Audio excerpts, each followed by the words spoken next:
नमस्कार शेतकरी मित्रांनो, खूप दिवसापासूनची प्रतीक्षा म्हणजे धान बोनस शेतकऱ्यांना कधी मिळणार.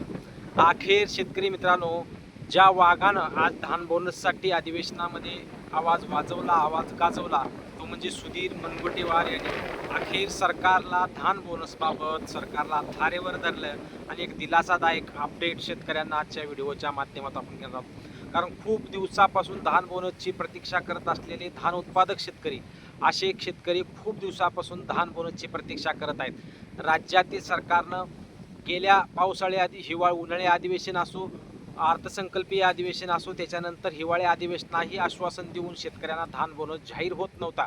अखेर शेतकऱ्यांना एक महत्त्वाची अपडेट, कारण खूप दिवसापासून आपण म्हणत होतो की विधानसभेमध्ये धान बोनसबाबत कोण बोलणार.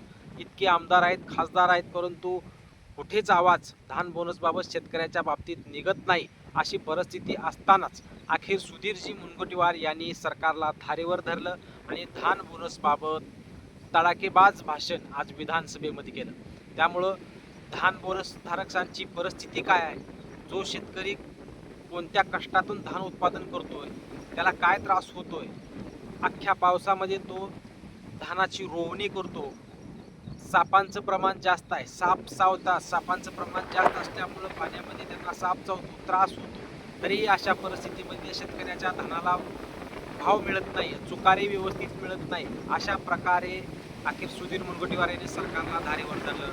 जे तांदूळ आपण रोज खातो, ते तांदूळ आज आरामामध्ये आपण एसीच्या घरामध्ये बसून खातो, तो तांदूळ उत्पादन करणारा आज अडचणीत आहे. ज्या नवरा नवरीचं लग्न लागतं त्यासाठी जे तांदूळ लागतं, ते तांदूळ निर्माण करणारा तो अडचणीत आहे.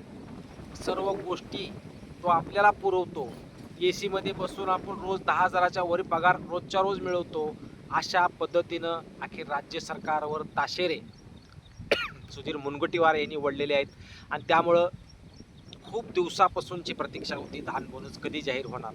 अखेर राज्य सरकारला मागटल्या जेवढे निवेदनं देण्यात आलेली होती, ती सर्व निवेदनं छगनजी भुजबळ यांना दाखवण्यात आली. भाषणामध्ये स्पष्ट उल्लेख केला, माननीय मुख्यमंत्री साहेबांनी दिलेला शब्द पाळतात, परंतु हा शब्द का पाळत नाहीत असेही ताशेरे त्यांनी स्वतः सत्तेमध्ये असताना मुख्यमंत्र्यावर ओढले.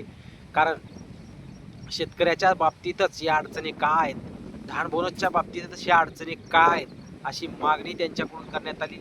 रोज आपल्याला 10,000 रुपये पगार पडतो, त्या पगारीतला फक्त 2 दिवसाचा पगार या धान बोनससाठी शेतकऱ्यांना जातो. मग शेतकऱ्यांच्या बाबतीतच अडचण काय येते आणि त्या शेतकऱ्यांना धान बोनस का जाहीर केला जात नाही. खूप दिवसापासून शेतकरी धान बोनसची वाट पाहत होते आणि अशामध्येच आज सुधीर मुनगंटीवार यांनी धान बोनसचा प्रश्न लावून धरला. धान बोनसचा प्रश्न लावल्यामुळं अखेर राज्य सरकारने हे स्पष्ट केलं, मान्य छगनजी भुजबळ यांनी स्पष्ट केलं की सध्याची परिस्थिती राज्यावरली अडचणीची जरी असली तर आम्ही धान बोनस द्यायला कधीही नाही म्हणलेलं नाही. त्याबाबत प्रस्ताव आम्ही फायनान्स मिनिस्टरकडे पाठवलेला आहे असं त्यांनी स्पष्ट केलेलं आहे. त्यामुळे लवकरच शेतकऱ्यांना धान बोनस जाहीर होऊ शकतो शेतकरी मित्रांनो. कारण धान बोनसबाबत कुणीही प्रश्न विचारला जात नव्हता. अख्खा अधिवेशन संपत आलं तरी धान बोनसबाबत प्रश्न कोणी विचारत नव्हतं आणि अधिवेशन संपतही आलं तरी कोणी प्रश्न विचारत नाही आहे. त्यामुळं हे समजून जात होतं की याबाबत कुणी काही बोलणार का नाही, कारण बोलल्याशिवाय सरकार उत्तर देत नाही आहे. अखेर अशा शब्दामध्ये सरकारला त्यांनी सुनावलं आहे की जणू सुधीरजी मुनगंटीवार सत्तेत नाहीत, एक विरोधी पक्षाची भूमिका बजावत आहेत की काय, अशी परिस्थिती विधानसभेमध्ये सध्या शेतकऱ्याच्या बाबतीत जर आवाज उठवत असेल तर सुधीर मुनगंटीवार आज सत्तेमध्ये आहेत. आज त्यांना उद्या जरी कोणी मंत्रिपद मागितलं तर त्यांना मंत्रिपद मिळू शकतं, तरी सुद्धा त्यांनी सरकारच्या विरोधात बोलणं कायम ठेवलेलं आहे. धान बोनसबाबत प्रश्न असो, कर्जमाफीबाबत प्रश्न असो, शेतकऱ्यांच्या प्रत्येक प्रश्नाला त्यांनी आवाज उठवलेला आहे विधानसभेमध्ये. आणि महत्त्वाचा म्हणजे सर्वांनाच अपेक्षा होत्या की धान बोनसमध्ये आवाज उठवेल तर सुधीर मुनगंटीवारच उठवतील आणि अखेर सुधीर मुनगंटीवारानंच अखेर अर्ध्या तासाच्या भाषणामध्ये धान बोनसबाबत हे प्रश्न केलेले आहेत. त्यामुळे छगनजी भुजबळ यांनी याला उत्तरही दिलं आहे.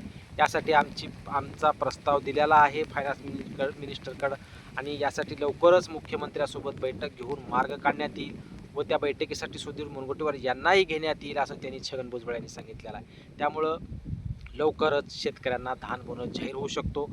निधीची अडचण प्रत्येक राज्यामध्ये आहे, दिसत आहे, सर्वांनाच माहीत आहे, हेही त्यांनी स्पष्ट केलं. परंतु आम्ही धान बोनसला कधीही विरोध केलेला नाही आणि याच्या पुढेही धान बोनससाठी आम्ही विरोध करणार नाही. त्यामुळे शेतकऱ्यांना लवकरच धान बोनसबाबत सकारात्मक बातमी ही अपेक्षा आहे, कारण माननीय मंत्री महोदयांनी हा शब्द दिलेला आहे की आम्ही फायनान्स मिनिस्टरकडे प्रस्ताव तयार करून पाठवलेला आहे आणि त्या प्रस्तावाबाबत लवकरच आपण मुख्यमंत्र्यांसोबत बैठक घेऊ आणि निश्चित धान बोनसबाबत मोठा निर्णय घेऊ असा शब्द छगनजी भुजबळ यांनी सुधीर मुनगंटीवार यांना दिलेला आहे. त्यामुळे लवकरच धान उत्पादक शेतकऱ्यांना धान बोनस कधीही जाहीर केला जाऊ शकतो.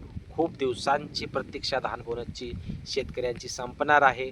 त्यामुळं एक दिलासादायक अपडेट आजच्या व्हिडिओच्या माध्यमातून द्यायची होती, कारण खूप दिवसापासून धान बोनसची प्रतीक्षा करत असणाऱ्या शेतकऱ्यांना आता धान बोनस लवकरच जाहीर केला जाऊ शकतो असा शब्द छगनजी भुजबळ यांनी दिलेला आहे. आणि माननीय मुनगंटीवार यांनी हेही स्पष्ट केलं की आपण शब्द द्या. त्यांनी स्पष्ट केलं की मी आज तुम्हाला शब्द देतो की आम्ही फायनान्स मिनिस्टरकडे फाईल पाठवलेली आहे, प्रस्ताव दिलेला आहे. यासाठी जे 1600-1700 कोटी रुपये जे लागणार आहे त्यासाठी निधीचं नियोजन करून आपण मुख्यमंत्र्यांसोबत बैठक घेऊ आणि लवकरच याबाबत सकारात्मक निर्णय घेऊ. सरकार ही सकारात्मक असल्याचे स्पष्टीकरण त्यांनी दिलेलं आहे. त्यामुळं जे धान उत्पादक शेतकरी आहेत त्यांच्यासाठी एक दिलासा आहे.